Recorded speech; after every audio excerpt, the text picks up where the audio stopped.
Support for this podcast comes from Alston Carlisle Digital Content Studios, your source for photography, videography, and podcasting. For more information, go to alstoncarlisle.com.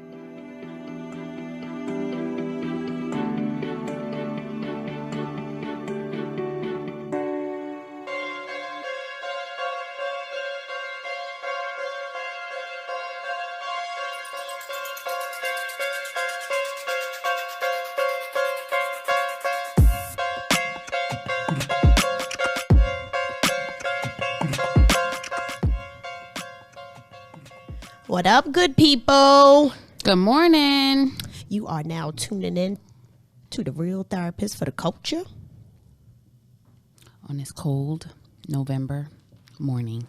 Yes, it's holiday time. I went to Macy's. Nothing's like Macy's in New York, but Nothing. Macy's still just gives me a warm feeling.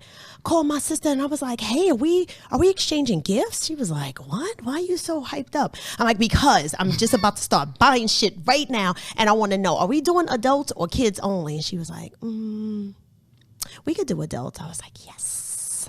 I'm like, I know I go crazy. I probably shouldn't have even asked her because I'll do adults and only do a few adults. But I'm looking forward to it.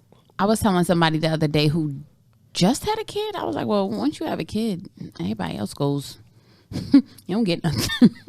I'm so thankful my family. Shout out to y'all because y'all have been saying that to me and I still get stuff. I'm so excited. Because that is typically people's rules. Yeah. Shout out to some of our listeners who really challenged themselves and participated in the emotional IQ or emotional maturity challenge. It was very, very good. Some people even challenged their partners or their spouses, and it was good stuff. We had as low as kindergarten all the way up to Cynthia B said that she is in college. She was the only person at the collegiate level.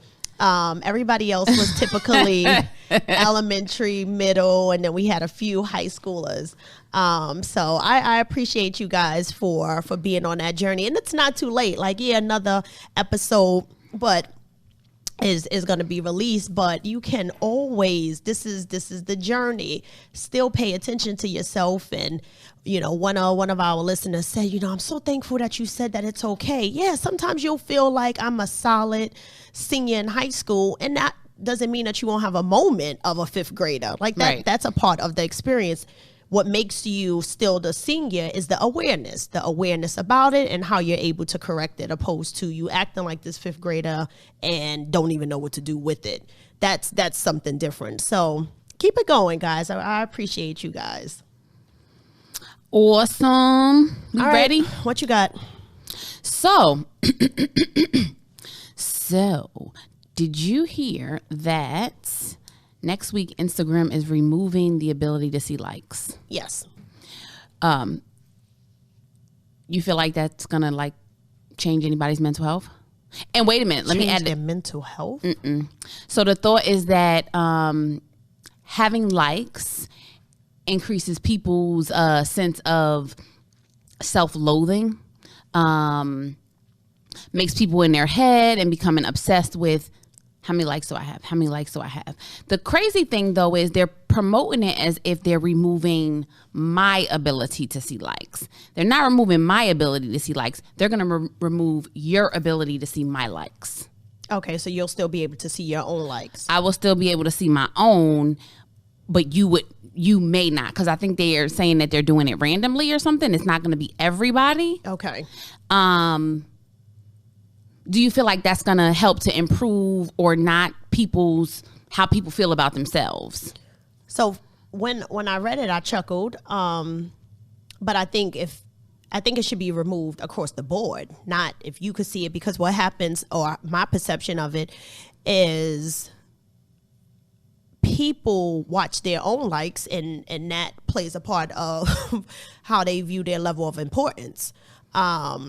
So other people seeing your likes is like, oh my gosh, I only got 50 and this person got 864. Yeah, that happens too. But people feel big headed because of their own likes. Like, oh yeah, I got 2.6 such and such followers, and every post I pick hit 1,000 or more. Like, it seems that we're in this culture of people likes make them feel bigger than they are, or now we have, she or he is Instagram celebrity or that kind of thing. So I feel like it should just be removed, period, and kind of go back to.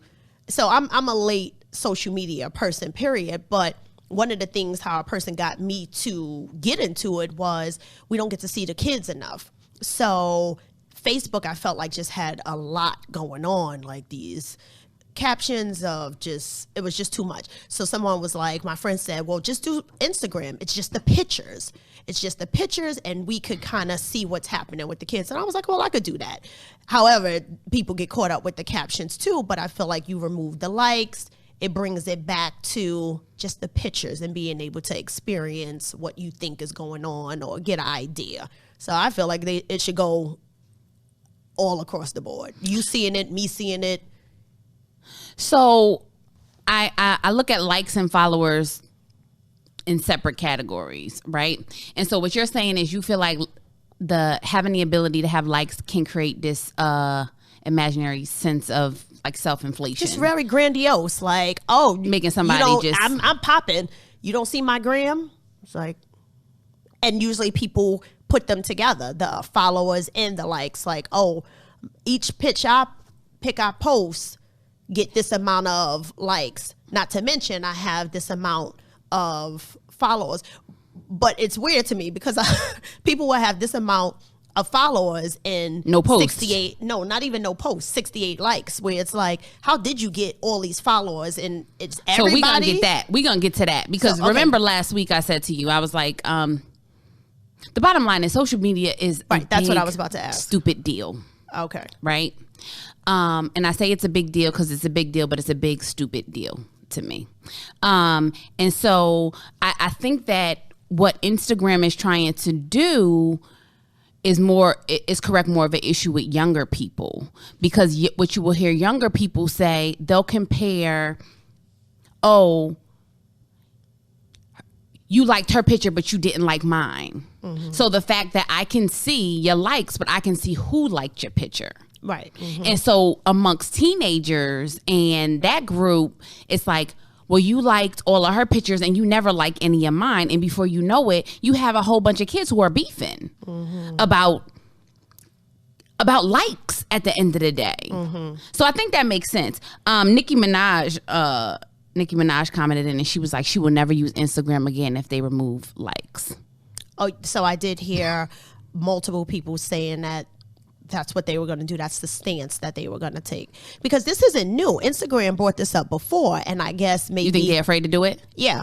And who knows? They may just say, okay, I'm going to try my hand this time. But this has been brought up before, and it never happened. Even when whatever message that I saw, I asked someone like, I thought it was starting this week. And they was like, nope, next week. And I'm like, okay, well, let's see if this happens. Because like I said, I've heard it before and people were like, if you take away likes, I'm done. And the funny thing is we were on a trip and there were people who was like, no, these pictures that I'm posting is fire. I want to see what kind of likes I'm getting on this trip. And it never happened. So, I'm curious. So Cardi B made a good point. People be sleeping on Cardi B. Do they? I think people do. I don't think so. I think people really feel like she is a perfect blend of ratchet, and then she has this political voice. And but unfortunately, my girl goes back and forth. So she was sitting there with a suit on. Who she was having an interview with? Like Martha Stewart or Diane somebody? Like she was having an interview with somebody. She had on a business suit. And then the next week she was dressed like Poison Ivy. And everything. That's crazy. What the culture loves. So Cardi B was like, she feels like Instagram should work on removing the ability to take away negative comments. Oh, okay. Because she was saying that comments have more of an impact on people's self-esteem and how people feel than the likes in all actuality. Somebody can go underneath your picture. They may not like it, but they could write a comment dragging you right through the mud and making you feel like total shit and you might want to jump off the next cliff. Yeah. So I think it's a bigger, your girl Kim K said that they should remove it on both sides too. Yeah. I think that's ironic, but that's a whole nother show. You and I did when we were doing lives before we got to the podcast live, we did a live on social media, and I remember it having a lot of people had got in there, but I feel like we weren't able to. Our time was so limited that we couldn't really hone in on how social media really affects mental health. What time do you wake up in the morning? It depends, but mostly 6:30, between 6:30 and 7. What time is your first social media check? I have to have nothing going on, and it may be 7:30, 8 o'clock. But other than that, it may not be until like 10 or 11. Does it depend on? If you have do you have alerts on your phone? Yeah. So I could see that somebody is saying something, or this person didn't post in a long time, or someone liked my picture. Yeah. So I'm not really a good frame of reference, because I could fast from social media and people will say, why didn't you remove it so that you're not tempted? And I'll say, well, I wanted to keep it there just to tempt me and to see how I respond. So I could not go to it until I have a break between a client. And what will happen is when I find myself going to it more frequently, it's kind of, I'll check in like, what's up? Like, why the fuck are you going to this at 8 o'clock in the morning? You don't even really care. What are you kind of using this for as a distraction? So I'm still not all the way social media fanatic. So I don't even know if it's about being a fanatic or just because I don't, and you know, maybe this is maybe some more self-awareness could come along with this. I don't consider myself a social media fanatic either. Okay. I hope you have stats on that, because one of the things that when we did on that live was the amount of hours like the screen time means addicted. But the same thing, a person could say, well, I have a glass of wine every day and I don't feel like I'm abusing alcohol or anything like that. Absolutely. So, but what I'm saying is not a fanatic. Like, I'm not a huge poster. I don't post every day. But does that mean fanatic? Listen to what I'm saying. Listen to what I'm saying. Listen to what I'm saying. What I'm saying is I don't consider myself a fanatic, but if I look at my phone, because I have the Face ID on it, my phone will automatically open up Instagram. And it's like it just starts that way. Like you just start, I'll just start scrolling. It's not like I'm just sitting here for hours going through and, you know, whatever the case is. What I'm saying is I think it's just a matter of habit. I could be on my phone. I have all my icons organized and arranged, right? And I have my thumb here and my thumb will automatically hit the social media block. That's addiction. No. It's like a person saying like, oh, I don't smoke every day, but because it's there, I just do it. Like, what? Like, what are you talking about? Like, just because you don't post. It's people who don't have no posts on there, but they're on it all the time. What I'm saying is I'm not a fanatic, meaning I don't love social media. Is it a part of my day? Absolutely. It's people who have Instagram, Twitter. What's the other ones called? Snapchat. You got Snapchat on your phone? I have Snapchat on my phone. I never open it. Yeah, I do have Snapchat on my phone. People always say like they have the best filters and I forget about them. But when I do, I'll be like, oh, these are very cute. And I only have Facebook on here, which I still don't like to go on to. The only reason why I go on to Facebook to see if our stuff from Instagram posts there. But Facebook, I have absolutely no desire to have a personal page on Facebook. It's very mind-boggling. Instagram, it can be helpful. It can be a gift and a curse. What have you found the gifts of social media to be? Promotion. My friends always remind me, like, say if I'm looking for something, like, oh, I need to find this coat, and particularly my New Yorkers, they just stay fashion ready, and I'll be like, I want this kind of coat for ZJ and blah blah blah, and they'll be like, oh, just go to such and such and put it in, and I'll find all these people that's selling it or what stores to find it. I feel like promotion is the biggest gift, where people can let a person know their product that's coming, what's dropped, especially these, self-made people who may not be able to just walk in Target and say, okay, hey, Jesse is going to be here. It's like, I get to start small here. This edge control that my daughter loves, it's from somebody on social media.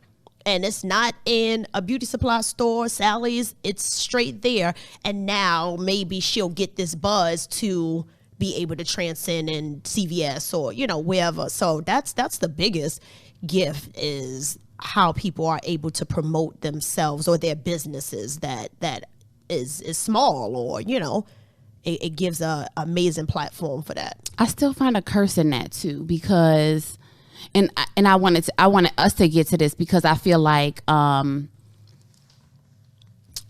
for some businesses it can help it grow, but for other businesses it does nothing. Right. And so like last week when I called you, I'm like, hey, did you see our post? Because somebody told me that they felt like Instagram was hiding their post because they weren't getting any more followers. They wasn't getting a lot of action on their page, and they have like thousands and thousands of followers, but nothing else was happening. And so people were like, well, no, I haven't been seeing your post. Excuse me. I only see them if I go to your page. And so it's like, even for us, I think we have a jewel here. We have an amazing idea. I feel like what we said last week, manifest. This is going to be something bigger, but we got 622 followers, right? And so even in our efforts to grow this platform and like gain sponsors and stuff, people like, oh, y'all only got 622 followers. What we want to sponsor y'all for? In all actuality, that's probably what it is. And so it's like, if you and I weren't the people we were and had the intentions behind what we're doing, and we're going to just try to figure it out and navigate through, we might have given up on our business by now. Because I've heard it happen to a lot of people. But I also can hold myself accountable that I know that I just don't go as hard. I know that I'm not posting every day. I'm not making sure. So you got to be addicted for your business to grow. Pretty much. Or, and that's a level of, I don't even know if it's addiction. It's kind of like, if you looking for a job, you going to start beating the pavement. You going somewhere every day, you getting your brand out there, you're doing something every day to get exposure. So I feel I can acknowledge that 600, some of that has to do with me. And I got to hold myself responsible that I just don't go as hard, or just, I don't even know if I don't know how to. It just doesn't come to me that natural to be like, okay. And but people who do, I see it. And I'm just one person like, damn, this person is going hard. They're engaging. They're like, hey, I'll send out samples. Like they are marketing. And so let me tell you what happens in this. We've talked about my attention issues 1,000 times. And so what happens is, Sophia and I will take turns in posting to Instagram, right? And so I said, oh, Soph, there's Hootsuite. You can schedule your posts, right? I even can't stay focused on Hootsuite long enough to schedule a whole week's of post. Like I can't. I can't wrap my brain around it. I can't wrap my brain. And then also when we do and we have a lot of action, it's extremely distracting. And it's like, you have to, so if we post something and it gets a lot of action and movement, somebody got to respond. And that it's absolutely, you look up and it's been 3 hours and you haven't written any notes. Yeah, but that's, my life is a little different, where it's like that person that I still feel like social media is supporting, that may be like, this is my full-time job. Me getting these sweatshirts out and these t-shirts, this is my full-time job. So they can do that. So they have the time to do it, opposed to, as much as I love this isn't my full-time thing. So it's like, it kind of gets thrown in with passion, but it gets thrown in with the midst of all the other things that may be going on. So I still just feel like for me, that is the one jewel. And then there is another jewel in it. As much as I'd be like, I have mixed feelings about social media, I do enjoy getting to see my loved ones who I may not be able to connect with regularly. You know, I have family that lives all over the place, and unfortunately it might be a wedding, funeral, or every now and then it's like, okay, we're going to go to North Carolina, we're going upstate, we're going here, whatever. But when I get to see, you know, this kid that was born 2 years ago, and I only had a chance to hug and kiss and pray over them twice, to see them growing, it's like, oh my gosh. So I am thankful of that level. I mean, there's so many other things like, FaceTime and stuff like that, but sometimes I don't have time to be able to do a whole FaceTime and see this baby. You know, I got a new goddaughter, and I'm getting pictures through, not necessarily through social media, but that's how some kind of caption is keeping me up. And it's only about 3 weeks, but still it's like, yes. So that is another perk for me of watching. I mean, it's a whole bunch of trash or bullshit that may be in between, but when I do get to see my family, it's like, oh my gosh, I'm so excited about your job. Like, because I know I don't get to talk to you regularly to find out about this promotion. So I'm glad that you did put it on there, where somebody might be like, why you needed to put that on it? Shit, it's one cousin who's waiting to stalk your life through this. Yeah. I can see that. I can see that being connected to people. What I do like, as a person who believes that people should tune into, you know, the news a little bit. You just should know what's going on in the world. It'll show up in your Instagram without your permission, which is a curse too, because I could be talking about Uggs, and then Uggs is gonna show up in my Instagram feed, which is a little bit violating of the privacy, but it can keep people connected to what's happening in the world on so many different levels, because people don't watch the news. Yeah. I had somebody in a training the other day like, oh, if you don't watch the news, how are you? She was talking to social workers, and I'm like, first of all, bitch, I'm not even a social worker, but I get what she was saying. Counselors, let me add this. LCPCs always want to make the indication that I am not a social worker. I have a PhD in social work, and I tell people all the time, I'm not a social worker. Yeah, exactly. It's kind of like, oh, where you from? I'm from Brooklyn. Like, it's its own world kind of thing. Like, I am not a social worker, but I get it, right? So she was like, as a social worker, how could you not watch the news? You need to know what you walking into.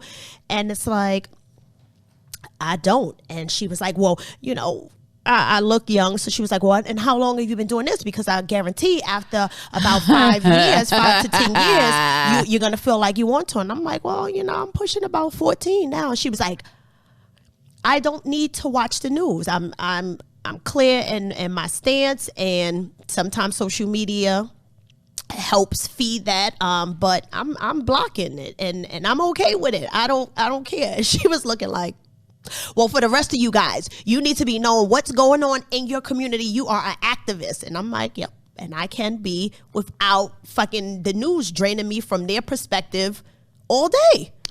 Yeah, then it can be a bit much. It definitely can be a bit much. And of course, we know the news is a form of medium, so that's my bias with that too, though. So it's not just the social medium. Oh, it's medium for me that just is overwhelming, and no one will say that part. It's like, oh, social media plays a part of mental health. Medium, period, plays a part in mental health, how you feel about yourself, the energy you take out in the world. Yeah, all of it. It does. So let's talk about how social media, how it really affects you. And I got a whole bunch of things. The one we were just talking about, productivity drain. It drains your ability to be productive at times. Yeah.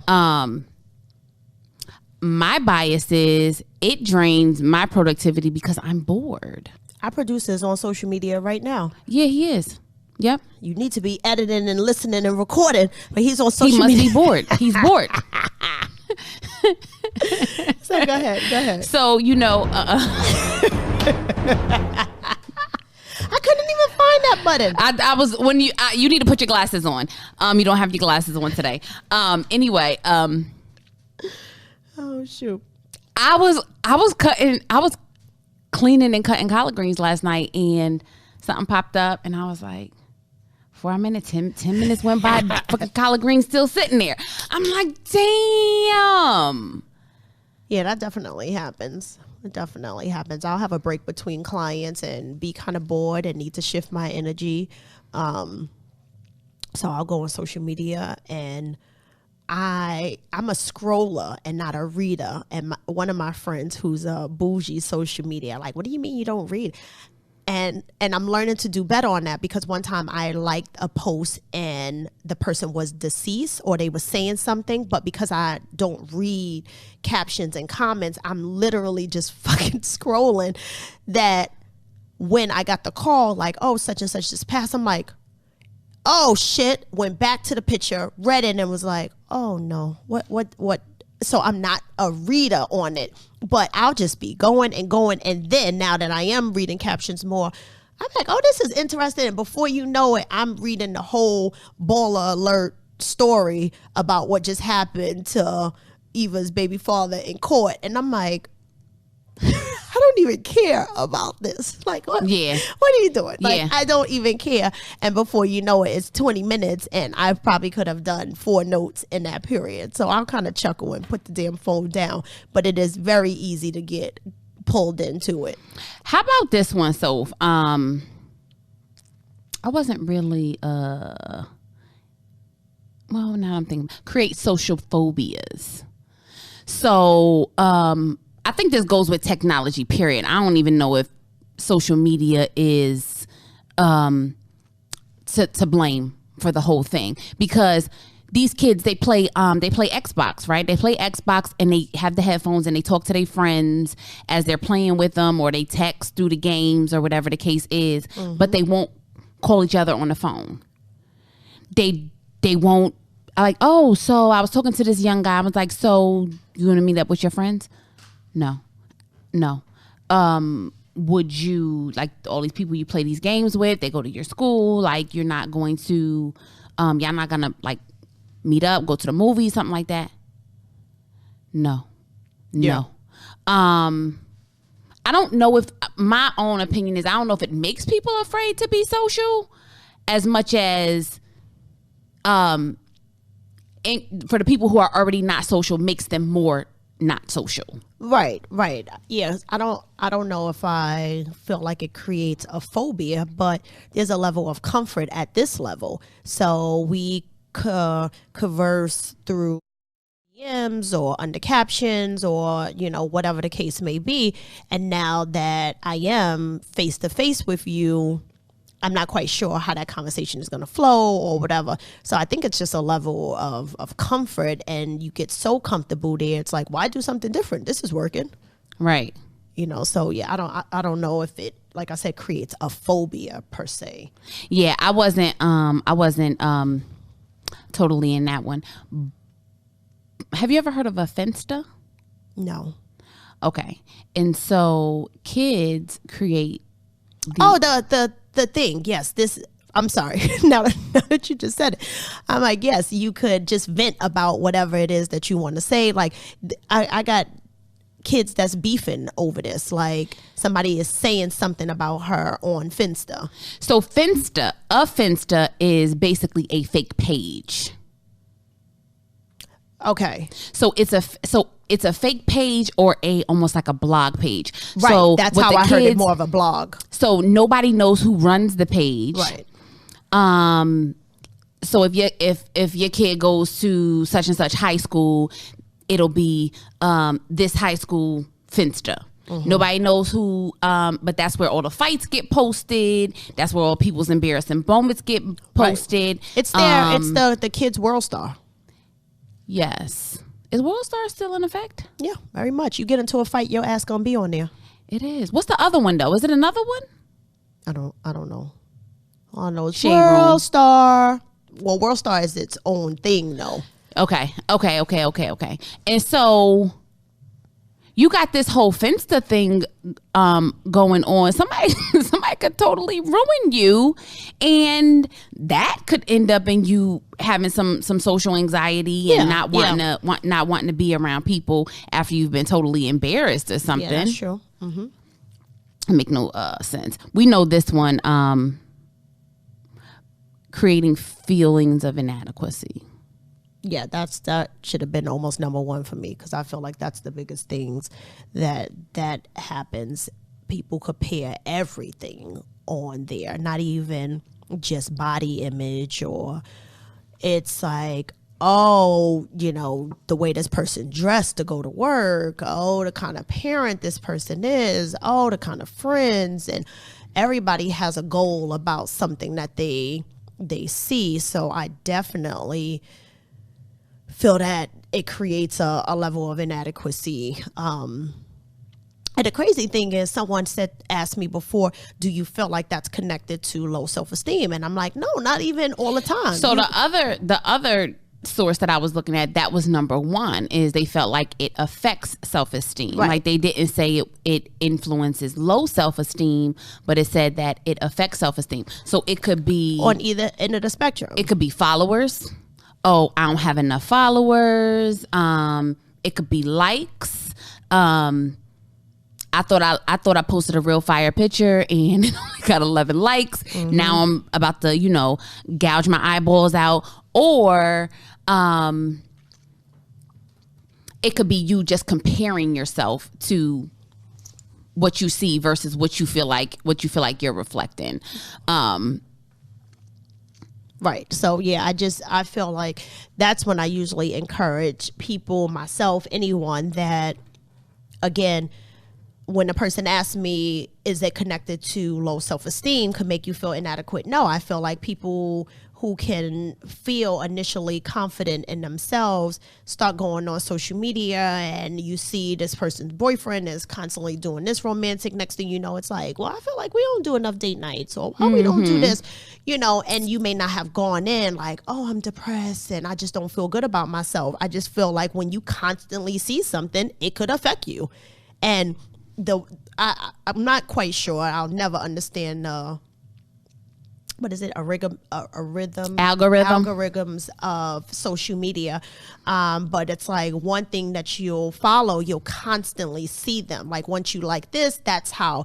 And I remember when I first got on, it was just about whatever was in your timeline. That's not how it is. People follow hashtags now. Well, that's true too. But even with your regular timeline, your timeline isn't in order. Your timeline is not connected to, like I said, when I first started, it was just like whatever was there in order of date or time. Like now It's, if you like something, you will see more of a thread of that. So say it was somebody where you like this couple who's on a trip and, hugging and kissing, and you like that picture, you may constantly see that. So over and over again, now it's like, oh, love is in your face. And now it's like, well, what does my love life look like? Right. And so I downloaded a new app, so it tells you, I haven't explored it yet because I probably just forgot to, but it's called Hashtagger or something. It tells you, like, you tell it about yourself or your business, and then it tells you that hashtags that you should put on your pictures to increase your followers and stuff. So, if you doing a keto diet and you follow hashtag keto, it's all coming into your timeline. Right. People you don't know, like you said, you follow the hashtag love. Oh my God, you're going to drive yourself totally nuts because you're going to see nothing but all of these acts of love and stuff. But me playing devil's advocate, I think that there's million more forms or things that can make people feel inadequate outside of even social media. You and I talked I remember when we did the live, and we was talking about back in the day, it was Jet used to come out every week or every month or something like that. Mm-hmm. The Beauty of the Week was in the Jet magazine, and how many people, probably not our age at the time, but older teenagers or young adults, was comparing themselves to the Jet Beauty of the Week. Right. But even then, it just wasn't so prevalent. It just wasn't that big, easily accessible. It just wasn't. And it's like, okay, you get this weekly or whatever the case is, but now it's like at your fingertips all day, every day. I go into schools maybe once a week, and I might grab a couple of kids here and there. They walking through the hall with their phones, and I'm like, you can't even see who you're about to bump into, who you walking into. This is a distraction in class. I know you're not focused. And usually I give nice suggestions to parents, but sometimes it's like I get safety, and you may not be home by the time your kid get out of school and all of those different things. But I'm not quite sure if this kid having this phone in school is a good idea, because nowadays teachers will say like, oh, you could take your phones out for downtime, or, my daughter FaceTimed me one day, and I'm like, what time is it? And she was like, oh, I'm on downtime. And it was like, oh, okay, so you get these downtimes, but then the kid still got the phone out underneath the desk once downtime is over. It just gets really, really tricky, because it is very, distracting. And that's what you hear all day. You went to school good, and now you done watch your boyfriend put an emoji under somebody else, and now you have a issue all day, and now you want to press this little girl after school about it, so it gets weird. It gets very tricky. Yeah, I think it gets tricky depending on age level. How about FOMO, fear of missing out? Mm-hmm. Yeah. I was gonna put this with younger people, but I think it happens. Oh, no. I feel like it happens with I feel like it happens with everybody. It happens with me, actually, now that I'm thinking about it. If I'm going through social media, you said that one of the pluses of social media is being able to stay connected with family. Yes. For me, though, what happens sometimes, and I'm not even going to lie, if I'm scrolling and I see that my family did something together in Albany, I feel bad. Mm-hmm. Am I cussing them out and all of that? It's not that extreme, but it's like, damn, I wish I was there with them. Yeah. Or I have gotten snappy. Like, y'all always do stuff. Y'all don't ever do stuff when we come to Albany. Y'all always doing stuff together when we not there. Mm-hmm. But it can create those feelings of, oh, or I put it out. I blast it out there. I have a lot of line sisters. People get married. Some people get invited to the wedding. Some people don't. Mm-hmm. And it's always, I'm not going to say it's an issue, but it's like watching. We more mature now. So I don't think people get as mad as they used to back in the day before social media was, maybe in 2008. But okay. It's like, I'm going to like it. Right. So the thing about it is, when you were saying about age, FOMO was actually coined for older people, not necessarily. It didn't start for kids. When someone told it to me a couple of years ago, my corny self, I was like, oh, let me look this up. And sure enough, they were talking about like 25 and older, more so because there is this fad, which is a dope fad, of people traveling excessively now. Okay. And people will be like, oh, you went to Jamaica? Like, why you ain't tell me about it? Oh, I haven't taken a trip in a while. So it really was kind of for people who could afford certain things. And it's like, oh, wait a minute. So not saying, of course, it definitely happens with the younger generation, but it initially came about because older people were in a bag about, why wasn't I there? Or why can't I do that? Yeah, and just like, well, I'm going even if I can't, because the fear of missing out, and I don't want to miss out, so I'm going to keep going. I do group trips, and every year I be like, I'm not fucking with y'all. I'm not doing group trips with y'all, and it's the same crew, and there is always one couple who say, I wasn't even gonna come, but then when I saw more people, like the whole original crew is here, I'm getting this ticket. Like, got a ticket a week before we were leaving, because it was like, it's the originals, I gotta go on this trip. And I'm like, look how old you are and still having or experiencing FOMO. So do you think that goes in the bag with feelings of inadequacy though? No, I don't necessarily I wouldn't tie those two together.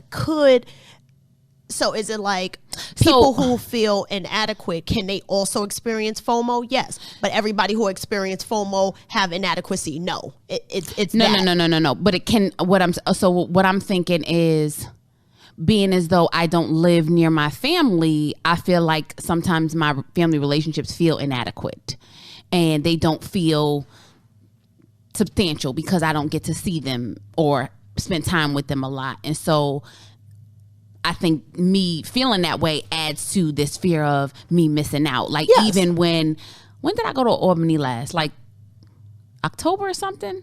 I went baby shower, October 12th weekend. The following weekend, my cousin was having a wedding, and I was like, oh, should I go back? I want to go back. I don't want to miss it. It would make no sense.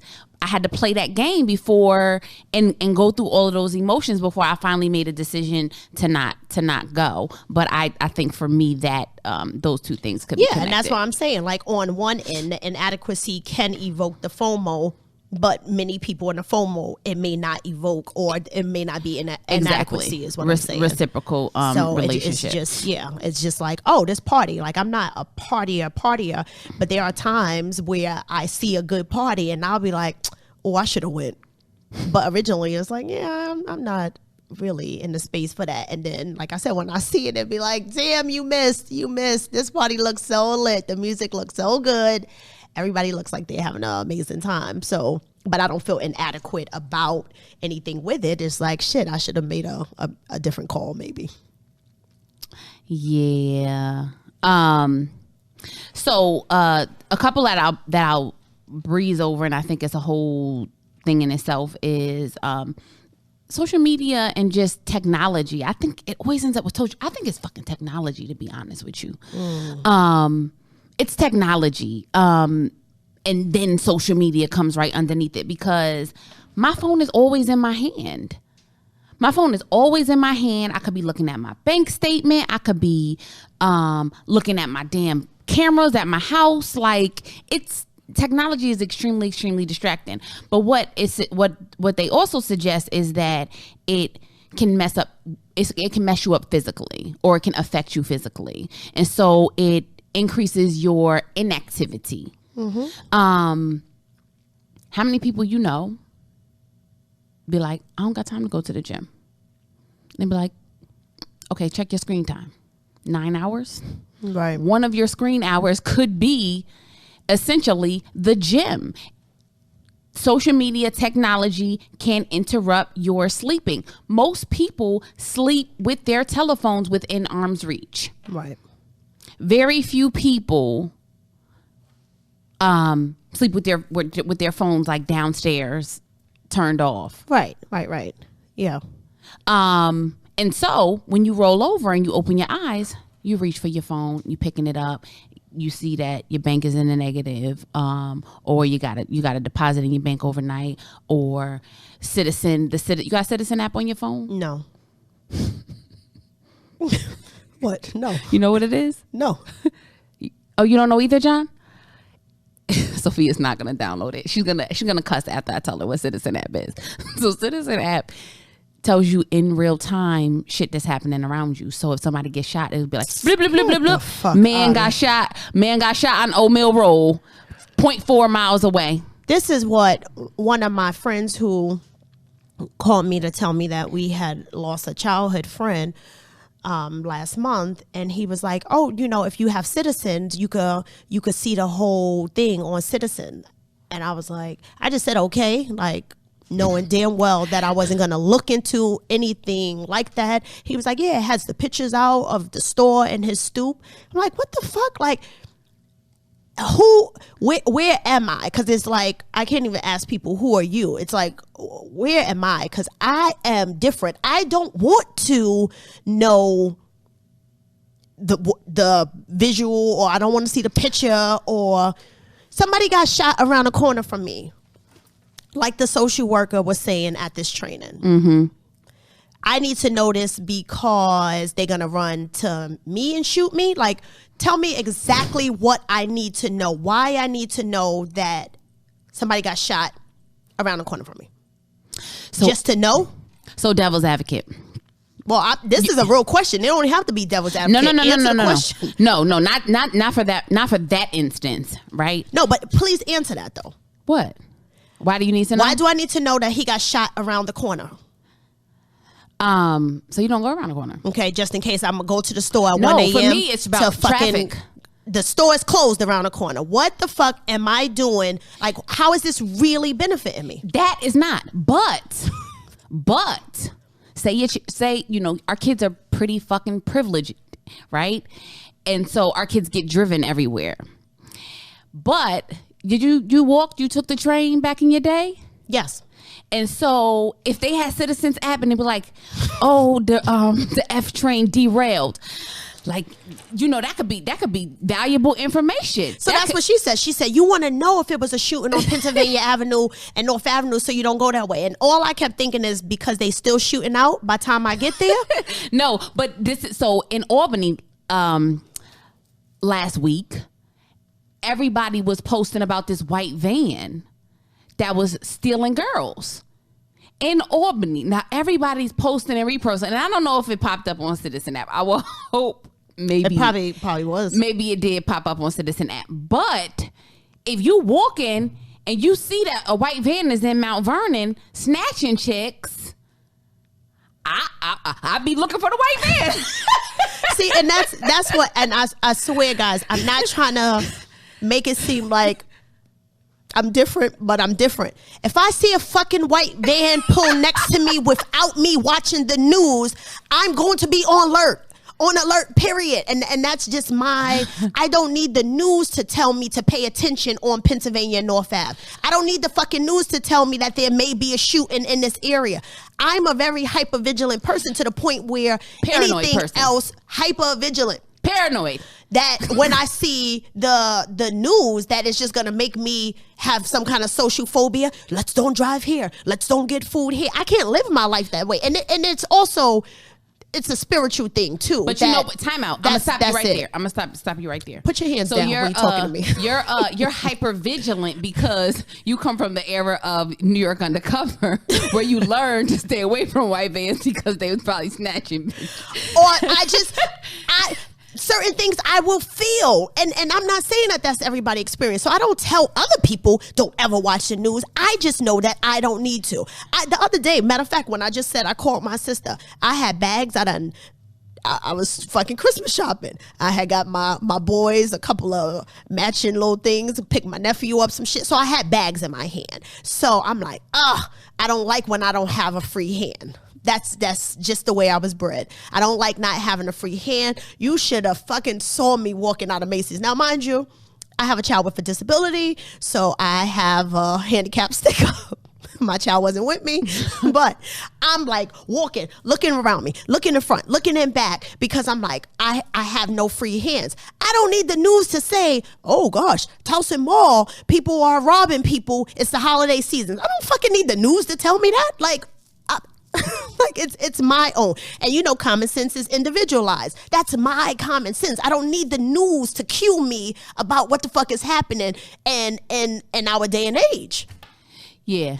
I mean, I get it. And I'm definitely not getting Citizen. Definitely. Get Citizen. Don't get Citizen. I don't even follow Murder Inc. Like, I don't want no parts of. That's a horrible one.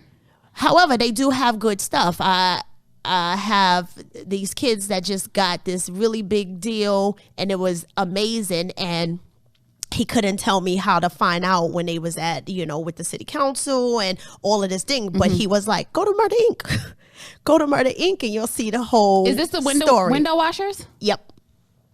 So I was like, what do you mean? He was like, if you go to Murder Inc. And I was like, did something happen to one of the four? And he was like, no. Murder Inc. have other good stuff on there too. And I was like, so there was a part of me that was like, oh, well, maybe I should. I'm like, get the fuck out of here. It's 99%. It's 99% depressing. Murder, really, and then really 1% they'll, shout something